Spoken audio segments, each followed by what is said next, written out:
भारतीय जनता पार्टीच्या ज्येष्ठ कार्यकर्त्यांच्या बरोबर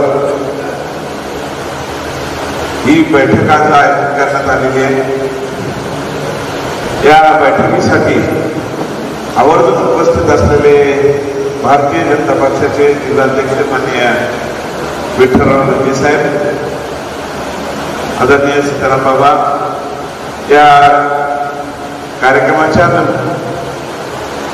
दृष्टिकोनातून नुकतंच ज्यांनी मनोगत व्यक्त केले ते आदरणीय शिवाजीराजे कुमार साहेब, व्यासपीठावर उपस्थित सर्वच मान्यवर, कारण की वेळ भरपूर झालेल्या आहे, थोड्याशा अंतराने थोडी सभा उशिरा सुरू झाली। एक कार्यक्रम होता, त्या कार्यक्रमात येताना जरा उशीर झाला, त्यामुळे दिलगिरी व्यक्त करतो।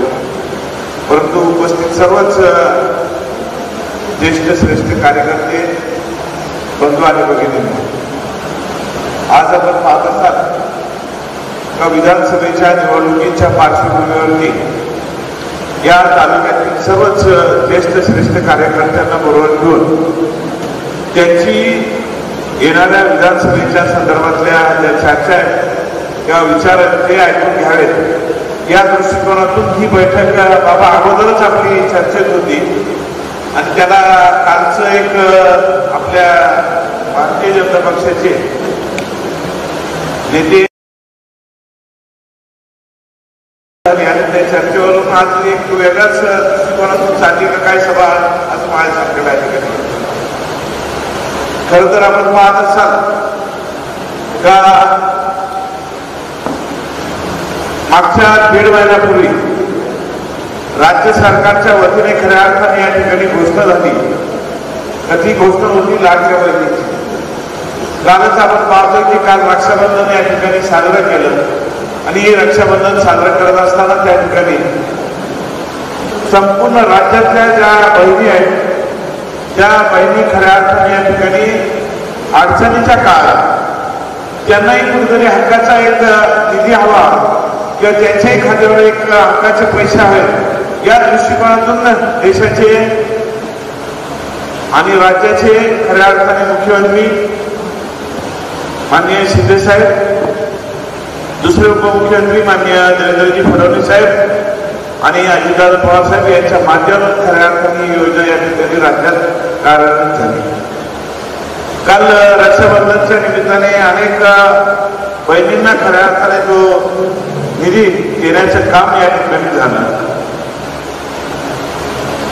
आज या मतदारसंघामध्ये ज्या निवडणुका होऊ घातलेल्या, त्या निवडणुकीच्या पार्श्वभूमीवरती काय चर्चा करावी, काय धोरण घ्यावं, पक्षाचेही जास्तीत जास्त आपल्याला या ठिकाणी कशी मतं भेटतील, ज्या लोकसभेमध्ये या ठिकाणी आपण मागे राहिलो होतो त्या उन्हाळा कशा भरून निघतील, या दृष्टिकोनातून खऱ्या अर्थाने आजची ही बैठक लावलेली आहे असं महाराष्ट्राचं मत या ठिकाणी।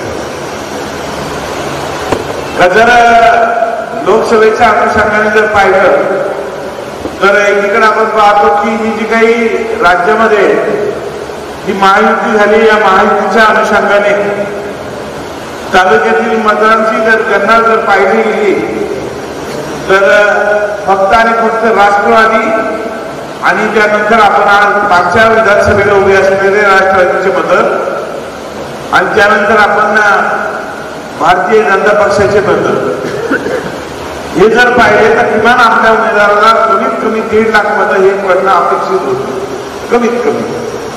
परंतु झाली काय गंमत, झाली गंमत अशी का जे मतं पाहिजे होती ती मतं या ठिकाणी आलीच नाही आणि मतं आली नाही। पर्यायाने या ठिकाणी आपले मित्रपक्ष असणारा जो काही शिंदे साहेबांची जी शिवसेना आहे त्यांचे उमेदवार या ठिकाणी आपल्याला उभे केलेले होते, ते माननीय सदाशिवराव लोखंडे साहेब यांना कुठेतरी आपल्याला पराभवाला सामोरं जावं लागतं।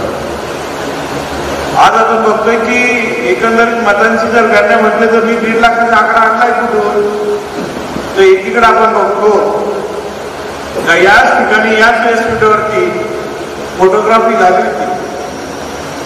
एका बाजूला विद्यमान आमदार त्या ठिकाणी बसले होते, जिल्हाध्यक्ष आपणही त्या बैठकीला होता, मध्ये पालकमंत्री आमचे विखे साहेब बसलेले होते, दुसऱ्या बाजूला मला या ठिकाणी बसले आणि त्या ठिकाणी फोटो काढून त्या दुसऱ्या दिवशीच्या पेपरांमध्ये या ठिकाणी होतं की आजी माझी आमदार या ठिकाणी एकत्र आलेत, या तालुक्यातील मताधिक्य हे 100% वाढीव राहील या बातम्या आलेल्या.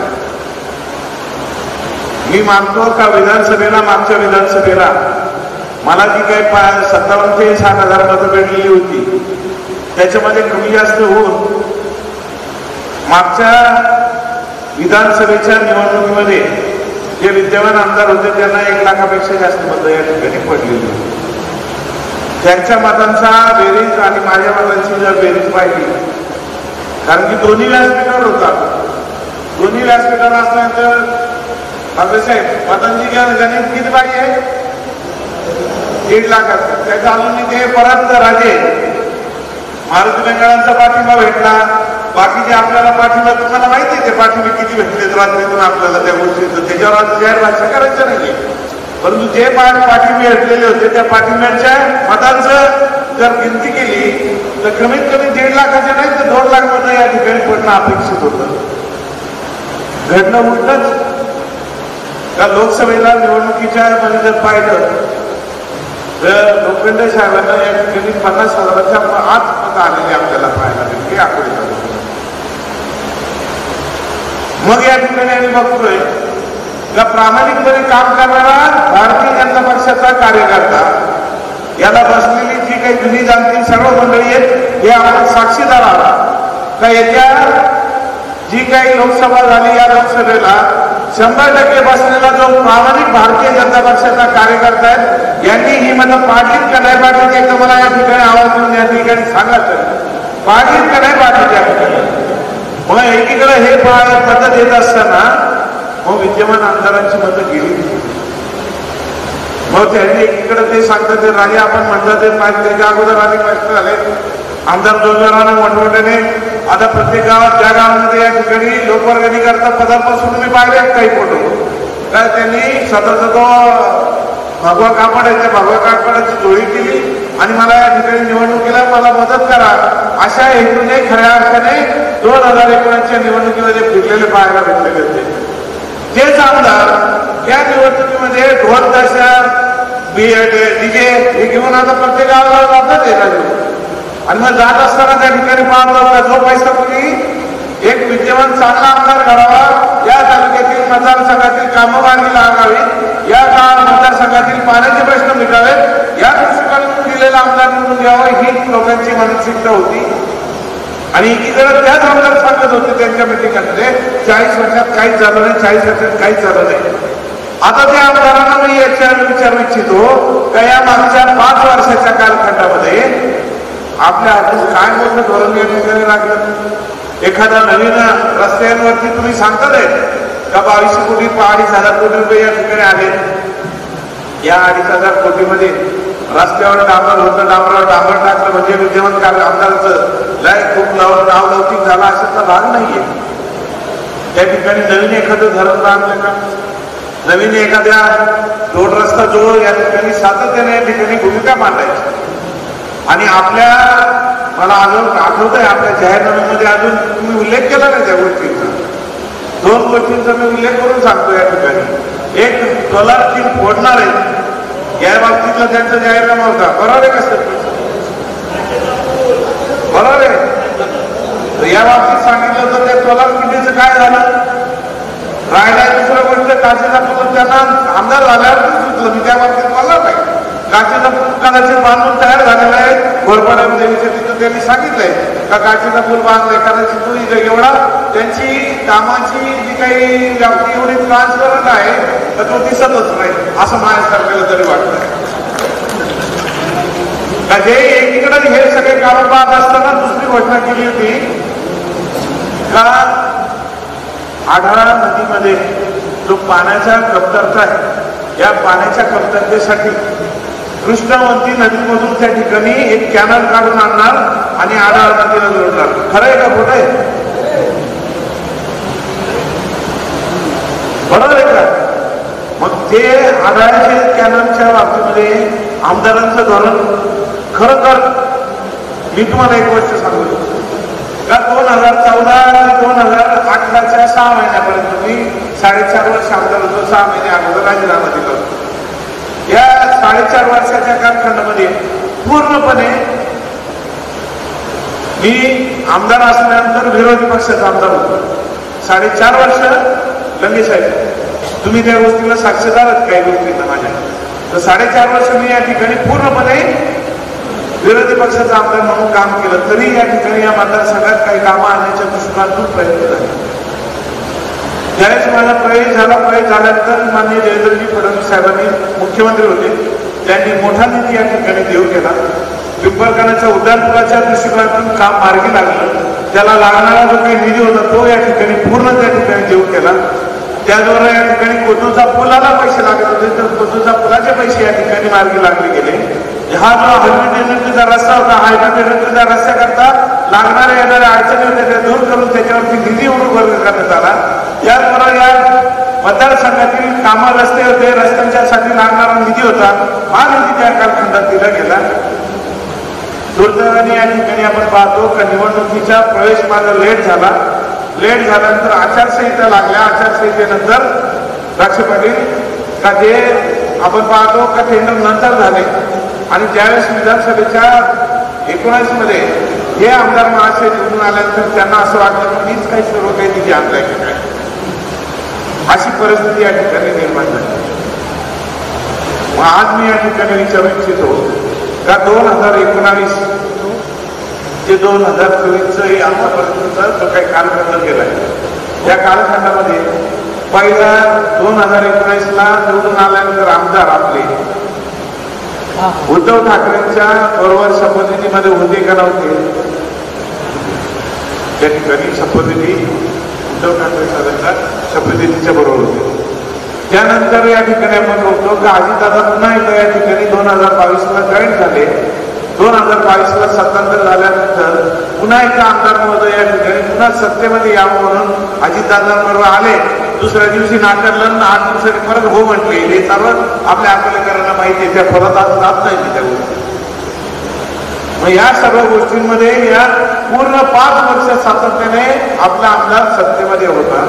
मग सत्तेमध्ये राहिलेल्या आमदारांनी जर 250 कोटींची किंवा 2200 कोटींची 2500 कोटींची जी काही टुमकी मारतात आहेत, ती टुमकी मारत असताना त्या ठिकाणी सांगावंसं वाटतं का खरोखर आज कुठल्याही रस्त्याला तुम्ही जा आणि तो रस्ता चांगला दाखवा, हे तुम्हाला अवघडपर्यंत चॅलेंज माझा आमदार. पाण्याच्या बाबतीमध्ये या वर्षीच्या कालखंडामध्ये झालेली मुळेमधली पाण्याची वाहतात, प्रवरेमधलं पाण्याची झालेलं जे नियोजन पाहिजे होतं हे कोलमडलेलं नियोजन, आढळेमध्ये देखील कोलमडलेलं नियोजन, या नियोजनामुळं खऱ्या अर्थाने या वर्षीचा शेतकरी 100% या ठिकाणी अडचणीत आलेला शेतकरी आपल्याला पाहायला मिळतो. या संदर्भातली काही भूमिका आमदार मांडणार आहेत का? नवीन पाण्याच्या साठ्याच्या संदर्भातली भूमिका मांडणार आहेत का? हे कुठेही मांडताना दिसत नाही. परंतु आमचे गटनेते काल या ठिकाणी सांगायला लागले का विधान परिषदेच्या जे सभापती आहे त्या सभापती पदावर ते या ठिकाणी त्यांना तालिका अध्यक्ष या ठिकाणी दिलेलं होतं. तालिका अध्यक्ष दिल्यानंतर जालिंदर वागचौऱ्यांच्या अंगावर शहारे आले असं ते काहीतरी सांगतात. ऊर भरून आणला ना अंगावर काटावर राहिला, त्यांनी ते भाषण त्यांनी सांगितलं. चांगली गोष्ट आहे, मला त्याच्याबद्दल वाद नाही. आपल्या तालुक्यातील एका आमदाराला तालिका सभापती केलं ही चांगली गोष्ट आहे.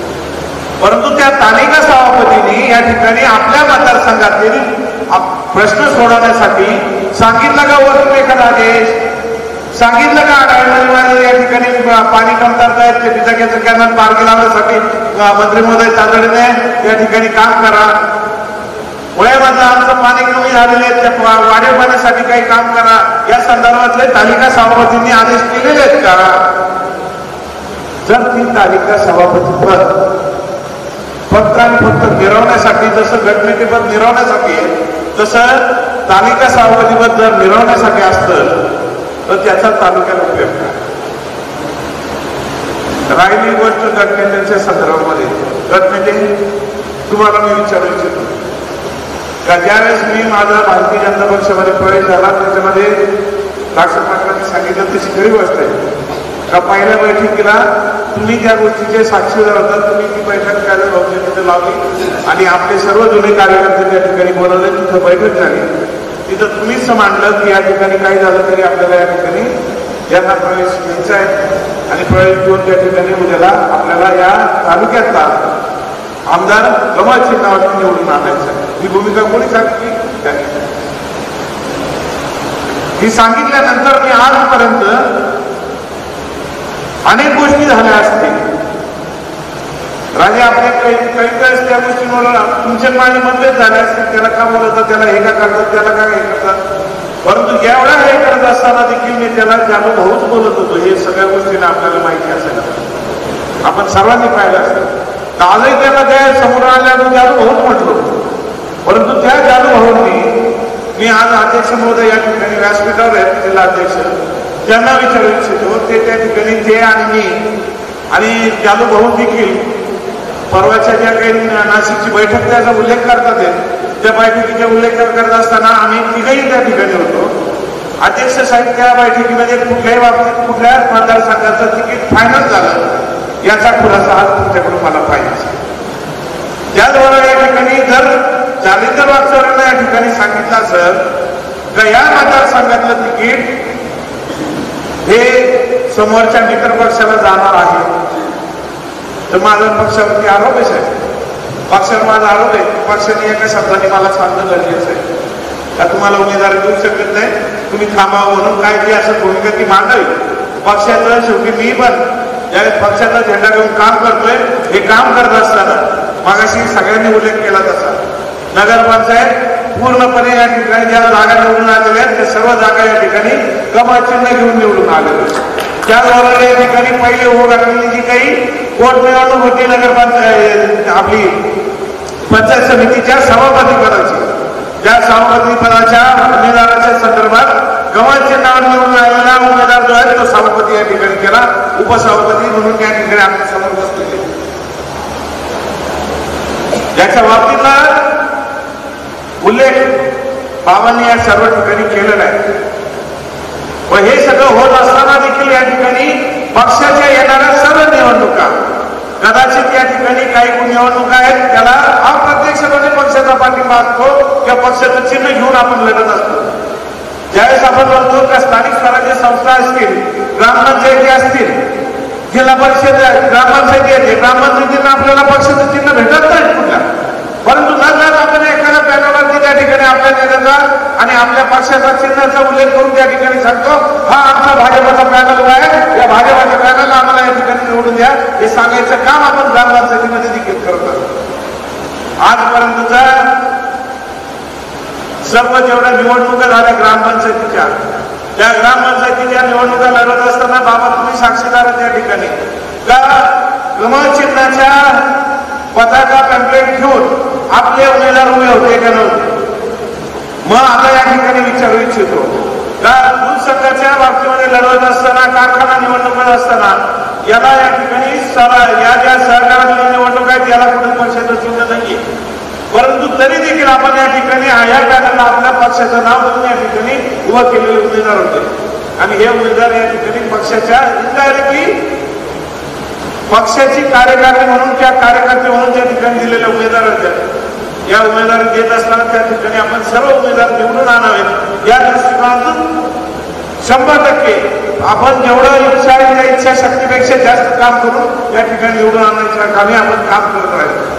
मला या ठिकाणी सांगावं का या सर्व प्रक्रियेमध्ये मऊ पुढं व्यापलेल्या तुमच्या दूध संघ खरेदी मार्केट कमिटी या सर्व याच्यामध्ये माझ्याकडून काही चूक झाली का पक्षाच्या संदर्भात आपल्या सर्वांना विचारायचं का पक्षाचं चिन्ह ज्या ज्या ठिकाणी अपेक्षित होतं त्या चिन्ह घेऊन ज्या ठिकाणी चिन्ह वापरू शकत नाही चिन्ह अधिकृत घेऊ शकत नाही अशा ठिकाणी आणि या ठिकाणी आपण बघत असाल का पॅम्पलेटवर पक्षाचं नाव आणि चिन्ह टाकून निवडणुका केल्यात का नाही. या सर्व लढत असताना मी आपल्या सर्वांना विचारायचो नगरपंचायतीच्या वेळेस घटनेचे कुठे होते जिल्हा परिषद म्हणतो सॉरी आपल्या ज्या निवडणुका झाल्या फक्त दोन निवडणुकांमध्ये एका निवडणुकीला मी सांगू इच्छितो राजेंना का ज्यावेळेस पहिली आपली सभापती पदाच्या निवडी होत्या, त्या 2 सभापती निवडीच्या वेळेस गटनेते त्या ठिकाणी होते, बरोबर आहे. पण नंतर या ठिकाणी कुठल्याही जाहीर निवडणुकीला मला त्यांचं कुठेही या ठिकाणी मदत अथवा या ठिकाणी कुठेही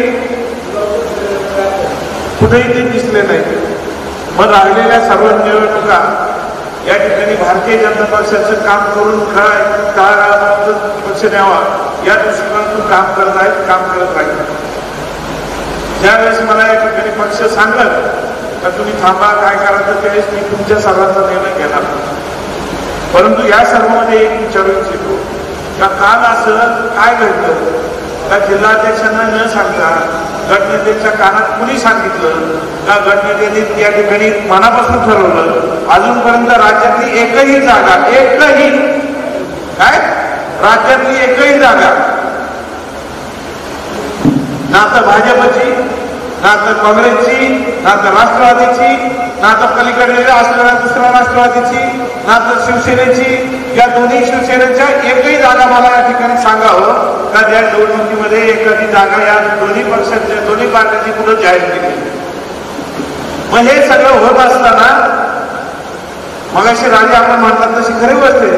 कदाचित आपले नेते देशाचे नेत्यांपेक्षाही मोठे झालेत का काय अशी परिस्थिती या ठिकाणी निर्माण झाली आणि त्यांना या ठिकाणी थेट कुणाचा आदेश आला हा मला या ठिकाणी माहीत नाही. परंतु कदाचित देशाच्या नेत्यांपेक्षाही आपले नेते मोठे झालेत का काय आणि त्याच्यामुळे खऱ्या अर्थाने या ठिकाणी त्यांच्याकडं एक मोठी जबाबदारी जर सोपवलेली असेल तर निश्चितपणाने त्यांना देखील या ठिकाणी चांगल्या पद्धतीने वंदन करायची वेळ आलेली आहे. चांगल्या पद्धतीने वंदन करायची वेळ आलेली. काय त्याच्यातली भूमिका का ज्यावेळेस मी पाहतोय की या सर्व गोष्टी कामकाज करत असताना सातत्याने पक्षाचं काम पक्षवाढीच्या दृष्टिकोनातून काम करत असताना माझ्याकडून झाली असेल चूक एखादी तर ती पक्षाने दाखवावी, जाहीरपणे मी माफी मागायला तयार आहे. परंतु कालच्या काहीतरी त्या बाईटमध्ये या महाशयाने त्या ठिकाणी घोषणा केली की अशी निवडणूक ठरली, त्या निवडणुकीमध्ये जाहीर झाली आणि त्याच्यामध्ये दुसरा आरोप केलेला आहे का भारतीय जनता पक्षाचे जुने नेते जे आहेत, जुने जाणते नेते आहेत, त्यांना मी काहीतरी या ठिकाणी दबाव टाकतो किंवा अन्याय करतो. इथं बसलेला अनेकदा जुने कार्यकर्ते आहेत. हे जुने कार्यकर्त्यांना सगळ्यांना विचारला इच्छितो खरोखर माझ्याकडून काही घटना घडत असतात तर ती जाहीरपणे या ठिकाणी सांगावं का अशा पद्धतीने तुम्हाला काही वेगळ्या वागणुका देतोय किंवा काही त्रास देतोय अशाकडून काही होत असेल तर ते जाहीरपणे सांगावं माझी या ठिकाणी. परंतु हे सगळं करत असताना कदाचित या ठिकाणी हीच गोष्टीची खंत वाटते का ज्या हेतूने ज्या उद्देशाने मी या ठिकाणी भारतीय जनता पक्षामध्ये आलो होतो देव देश आणि धर्मासाठी प्राण घेतला आधी ही जी काही भूमिका होती ती भूमिका घेऊन मी भारतीय जनता पक्षामध्ये आले आणि ती भूमिका घेऊन काम करत असताना सातत्याने या तिन्ही गोष्टी घेऊन मी या ठिकाणी पक्ष पातळीवरती काम करतो. आणि मग हे काम करत असताना जर एखाद्या अशा मोठ्या देशाच्या घटनेत्याला किंवा आता देशाच्याच घटनेचं म्हणायला लागेल मला त्या ठिकाणी, कारण की ते तालुक्याचे राहिले आणि जिल्ह्याचे राहिले, कारण की एवढी मोठी जबाबदारी त्यांना दिल्यानंतर त्यांना जर एवढी मोठी जबाबदारी दिलेली असेल तर ते निश्चितपणे देशाचे नेते माननीय घटनेते यांना जर एवढी मोठी जबाबदारी दिली असेल तर त्या जबाबदारीच्या माध्यमातून त्यांना विचारू इच्छितो का आजपर्यंत एकही तिकीट वाटप झालेलं नाही. या जागा ज्या आहेत त्या कुठल्या पक्षाला जाणार आहेत काय जाणार आहेत याच्या संदर्भात अजून कुठेही चर्चा नाही. जो आमदार या ठिकाणी राजे जो मेळावा जी यात्रा दाखवतात कोणाची यात्रा आहे ती राष्ट्रवादीची यात्रा आहे. दादा गुलाबी जॅकेट घालून या ठिकाणी त्यांची यात्रा चालू आहे, त्या धर्तीवरती यांच्या यात्रा चालू आहे. मग या यात्रांमध्ये आज पक्षाची अधिकृत भूमिका या ठिकाणी एक गोष्ट आहे मी आमदारांना ती जाहीरपणे उघड का बोलतोय तर आमदारांना या ठिकाणी जाहीरपणे उघडपणे विरोध करायचं कारण आहे काय. एक तर पहिली गोष्ट का ज्यावेळेस मी या ठिकाणी काम करतोय. काम करत असताना राज्यात या ठिकाणी भाजपा, शिवसेना आणि राष्ट्रवादी या एकत्र आल्या. माझ्याकडून एकाही बाबतीमध्ये या बाबतीत चुकीचा शब्द, या युतीच्या बाबतीत महायुतीच्या बाबतीत चुकीचा शब्द निघाला नाही, निघणार देखील नाही. त्यानंतर आपण पाहतो की काल परवाची जी काही 9 तारखेची जी जागतिक आदिवासी दिनाच्या निमित्ताने या अकोला शहरामध्ये ज्या काही रॅल्या निघाल्या, त्या रॅलीच्या निमित्ताने ज्या बैठका झाल्या, त्या बैठकांमध्ये आमदार महोदयाने विचारलं का राज्यात तुमची एकत्र सत्ता आहे, तुम्ही तालुक्यात एकत्र आहात का? आमदार महोदयांकडून पहिला प्रहार झाला की माझे विरोधक आहेत, मी त्यांना बोलू शकत नाही, ते त्यांच्याशी बोलू शकत. जर मी विरोधक आहेत, ते त्यांच्या मनापासून मागताय, तुम्ही बळजबरी काय या ठिकाणी त्यांच्या मागे पाहावं आमदारांच्या का आमदार तुम्ही हे करा, तुम्ही ते करा. त्यांना जर मनातून वाटतंय मी विरोधक आहेत, हो मी विरोधक आहे, मी या ठिकाणी भारतीय जनता पक्षाचं चिन्ह घेऊन काम करतोय, आजपर्यंत करतोय. ज्या दिवशी मला पक्ष सांगाल तुम्ही काम थांबवा किंवा काम करायचं थांबवा, किंवा ज्या दिवशी मला सांगेल पक्ष का तुम्हाला या ठिकाणी थांबायला लागेल आणि यांचा प्रचार करायला लागेल, त्यावेळेस मी तुम्हाला सर्वांना विचारणार आहे, हा प्रचार करायचा आहे का? राजे तुम्ही मला या ठिकाणी जाहीरपणे सांगितलंय का आमच्या पाठीशी राहा. माझी परकुटी भूमिका कधीच राहिली नाही, राहणार पण नाही. जाहीरपणे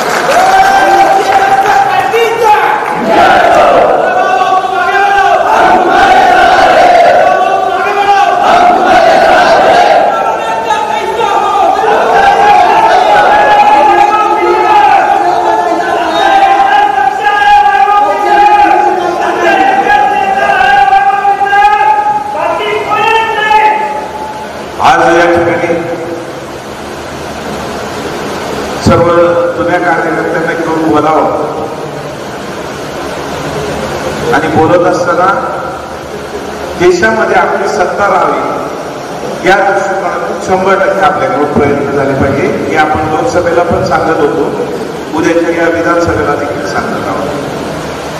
हे सांगत असताना ज्या भूमिका आहेत त्या भूमिका देखील सांगू इच्छितो. सत्तर तुम्हाला मी विचारू इच्छितो का ज्या बाबतीमध्ये लोकसभेची निवडणूक झाली, लोकसभेच्या निवडणुकीनंतर आपले मित्रपक्षाचे खासदार मान्य सदाशिवराव लोखंडे साहेब पराभूत झाले.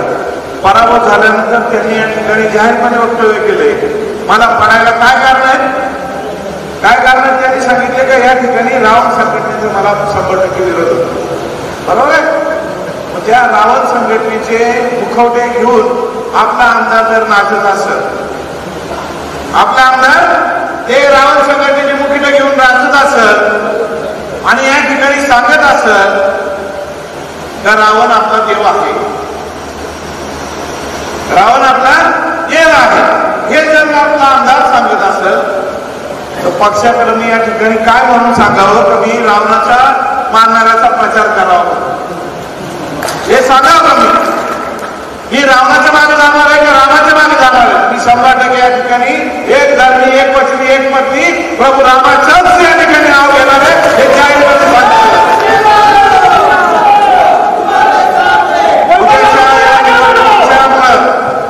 होऊ घातलेल्या निवडणुकीमध्ये अध्यक्ष महोदय उद्याला जर जाहीरपणे काय तिकिटाचं व्हायचं ते होऊ द्या.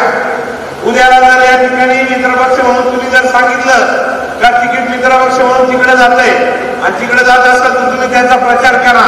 अशा रावणांचा प्रचार करायला मी मोकळा नाही. पक्षाला सुद्धा मी अतिशय प्रामाणिकपणे सांगतोय का ज्यांनी खऱ्या अर्थाने रावणाची भूमिका घेतली आणि त्या रावणांच्या भूमिका घेणाऱ्या रावणांचं काम आम्ही करणार नाही हे जाहीरपणे सांगतो. त्याच्यामुळं खऱ्या अर्थाने माझा विरोध आहे. आज आपण पाहत असाल, मागाशी सांगितलं सत्तेच्या माध्यमातून अनेक कामं येतात. मग काही मंडळी या ठिकाणी आहे पाहतोय फक्त आणि फक्त ज्यावेळेस काही गोष्टी करायच्या आल्या, लोकसभेची निवडणूक आली, त्या लोकसभेच्या निवडणुकीला आपलं मतदारसंघातली मतदार मोदींच्या मागे मायनस 1 लाख मतं गेली कुठं. 1 लाख मतं जर गेली मग बाकीची पदं गेली कुठं? एवढी सगळी जर फक्त पडलेली मतं जर 50,000च्या आत मतं असतील तर मग गेलेली मतं कुठं आहेत? हे देखील खऱ्या अर्थाने या ठिकाणी अतिशय महत्वाचा विषय आहे. आज या ठिकाणी या सर्व गोष्टींमुळे बोलत असताना जरूर सांगितलं पाहिजे का ज्यांनी या कालच्या लोकसभेमध्ये मोदी साहेबांनी दिलेले उमेदवार पराभूत करावे म्हणून काम केलेलं असेल त्यांचा प्रचार मी करणार नाही. ज्यांनी या ठिकाणी रावण घेऊन मिरवतात त्या रावण घेऊन मिरवणाऱ्या आमदारांचा प्रचार मी करणार नाही. हे अतिशय आजच जाहीरपणे अध्यक्ष महोदय तुमच्या कानावर घालतो. वेळ प्रसंग आली तर वरिष्ठांच्याही कानावर घाला. कुठल्याही परिस्थितीत या आमदाराचा प्रचार आमच्याकडून होणार नाही. ही भूमिका ठळक भूमिका आज या ठिकाणी सांगायची. आज या ठिकाणी आपल्याला या निमित्ताने एवढंच सांगितलं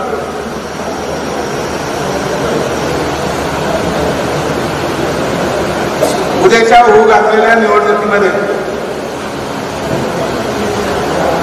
गावगाव भूमिका चालू आहे आणि या भूमिका चालू असताना काय घ्यायच्या भूमिका प्रत्येकाच्या वेगवेगळ्या रॅल्या चालू आहेत. ज्या माणसं खऱ्या अर्थाने रॅलीला येत असताना त्या मी म्हटलं तसं जुन्या कालखंडात 5 वर्षापूर्वी जी माणसं या ठिकाणी झोळी फिरून फिरवत होती का मला मतदानाला पैसे द्या, मत करायला मला निवडणूक लढवायला माझ्याकडे पैसे नाहीत, ती माणसं आज खऱ्या अर्थाने काही घरांमध्ये ज्यावेळेस पाहिलं एका गावातली घर अतिशय परिस्थिती अशी पाहिली का 2 दिवसापूर्वी त्या गावामध्ये एक मयत झालं होतं आणि मयत झाल्यानंतर त्या गावांमध्ये काही प्रथा आहेत त्या दहावेशिवाय काही वाजवणे किंवा काही वाजू नये. अशा गावांमध्ये त्या ठिकाणी यांनी ढोली बाजा आणि त्याचबरोबर या ठिकाणी बँड आणि ते काय डीजे घेऊन मिरवणूक काढली आणि स्वतःचीच मिरवणूक काढून बाकी एक मॅनेजमेंट त्यांच्याकडून शिकण्यासारखं. तर ज्या गावात जातो त्या गावात आपला ढोली आला बरोबर गाड्या 2 तास 4 10 गाड्यांचा दाबा त्या गाड्यांना त्या ठिकाणी ढोलीवाला बॅगवाला डीजे बरोबर फेटेबांध आला हे सगळं काही त्या ठिकाणी बरोबर चाललेलं आपल्याला पाहिलं आणि उचलून घेणारे पण आहेत. निवडणूक लढवायला पैसे नव्हते 8 दिवसापासून वाढदिवस साजरे करायचं काम चालू आहे आमदार 8 दिवसापासून. आज अशा पद्धतीने जे काही काम चाललेलं आहे याच्या निमित्ताने आपल्या सर्वांना या ठिकाणी एवढंच या निमित्ताने सांगू इच्छितो. माझ्यानंतर जिल्हाध्यक्ष साहेब बोलणार आहेत. मला जिल्हाध्यक्ष साहेबांकडून या ठिकाणी नम्रपणे विनंती आहे साहेब पक्षाची भूमिका जर त्यांच्या कानात सांगितली असेल तर ती आमच्या सर्वांच्या समोर स्पष्टपणे उघड करावी. आम्ही वाईट वाटून घेणारे नाही वाईट वाटून घेणारे नाही आहोत. ज्या भूमिका पक्षाने ठरल्या असतील ज्या पक्षाने भूमिका सांगितल्या असतील आणि त्यांच्या कानात जर सांगितली असेल तर ती भूमिका आज आम्हाला स्पष्टपणे या ठिकाणी सांगावं जेणेकरून आम्हाला जे काही भूमिका घ्यायची ती भूमिका माननीय देवेंद्र साहेब फडणवीस साहेब यांच्याशी जाऊन बोलू त्यांना सांगू का काय आमची भूमिका काय नाही ही आम्हाला जर त्या ठिकाणी जाऊन शिष्टमंडळ घेऊन जाऊन बाबा बरोबर आहे का जाऊन मांडण्यासाठी तरी कमीत कमी उपयोगी पडेल आमची भूमिका. नाही तर आम्ही संभ्रमात राहू. त्याच्याकरता आपल्याला विनंती आहे की आपण या भूमिका स्पष्ट कराव्यात आणि राहिली गोष्टी या ठिकाणी राजे 100% कुठल्याही परिस्थितीत काही होऊ द्या निवडणूक ही होणार आहे आणि निवडणुकीला मी उभं राहणार आहे हे अतिशय स्पष्टपणे आपल्याला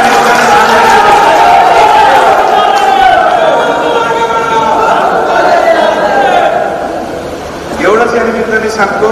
आणि आपण एक शब्द विचारला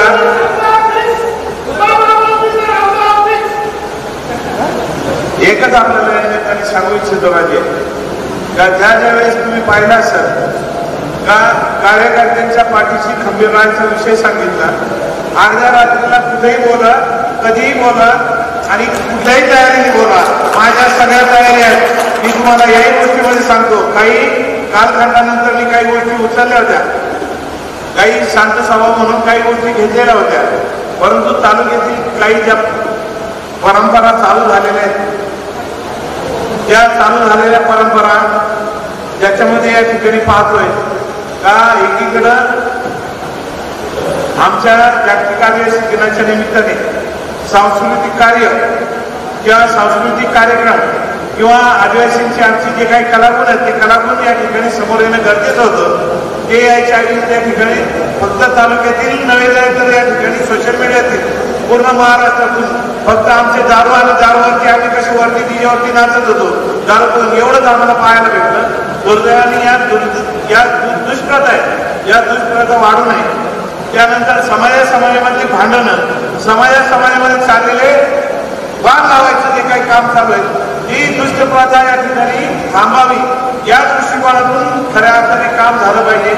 या सर्व गोष्टी घेऊन या दुष्प्रथा थांबवण्यासाठी, तालुक्यातील विकास कामांना कुठं चालना देण्यासाठी, त्यानंतर भविष्यातील कार्यकर्त्यांना 100% एकच सांगतो का कुठल्याही परिस्थितीत कुठल्याही क्षणी